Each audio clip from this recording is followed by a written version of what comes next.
Hello folks, this is Aitanajha from InspiredRise.com and today we are going to talk about the Nokia 7.2. I'm going to show you an unboxing and tell you all about the same.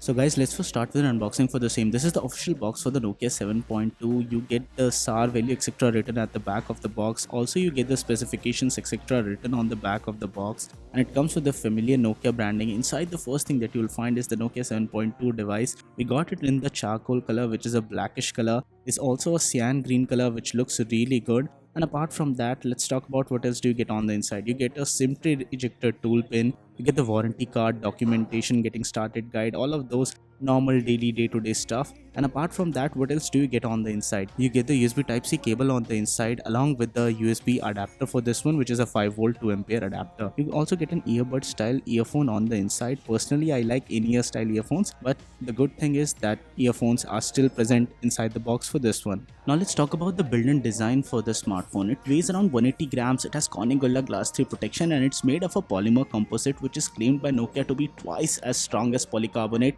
and it's really lightweight. It comes in 3 colors, cyan green, charcoal and the ice variant, and it has a huge camera bump at the back along with the fingerprint sensor, the Nokia branding. There's the power button and the volume rocker on the right hand side, the USB Type-C port on the bottom along with the microphone and the speaker grill, and you get the dedicated Google Assistant button on the left along with the SIM tray slot for this one, which houses a dedicated micro SD card, and there's a 3.5mm jack at the top of the smartphone. The overall finish for the smartphone felt really premium and it almost felt like a flagship. It comes with a 6.3-inch Full HD Plus display which supports HDR10 and has up to 500 nits of brightness. It's an IPS LCD display, and it also supports upscaling of normal content to HDR content via the pure display chip present inside the smartphone. So it has a dedicated chip just for SDR to HDR conversion, and it also has an always on display, which is not technically possible because it's an LCD one, but still they have implemented it on software level. I found that the display quality and clarity was really good considering the fact that it's just an LCD display.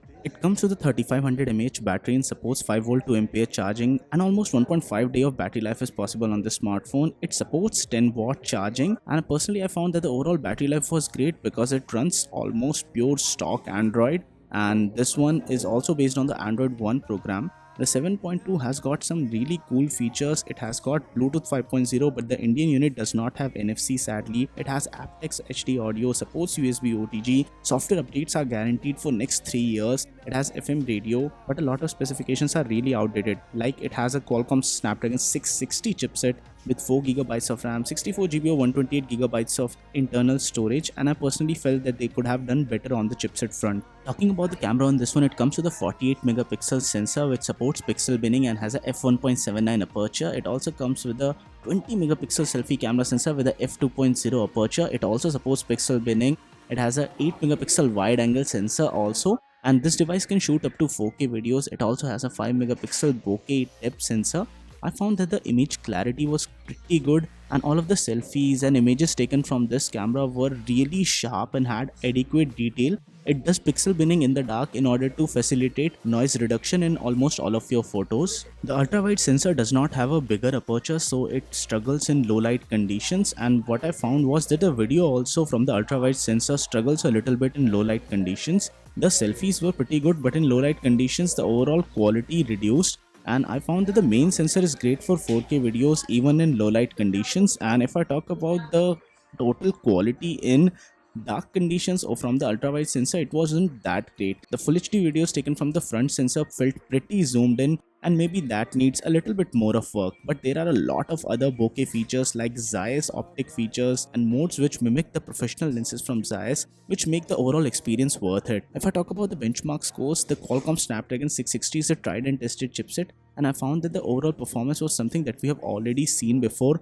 not really spectacular. Even the read-write speed on the internal storage wasn't really that high, so I guess they need to improve on that front. If you're going to play a lot of modern smartphone games, you will find that games like PUBG would run on medium settings, and mostly you would be able to run a lot of games on HD and high settings. You can play games for a lot of time duration without any significant throttling or any heating of the smartphone, so that's one of the things that I particularly liked about this phone. And the overall HDR display does make for a great smartphone experience while gaming for a long period of time. What I really liked about this device was the fact that even with an underpowered chipset, the GPU on this one is pretty powerful powerful, so you can run a lot of games on HD settings and with high frame rates or with medium frame rates. Games like PUBG and Free Fire etc. are really joy to play on the smartphone, and you won't be really bogged down by the fact that it does not have the latest or greatest chipset present on it.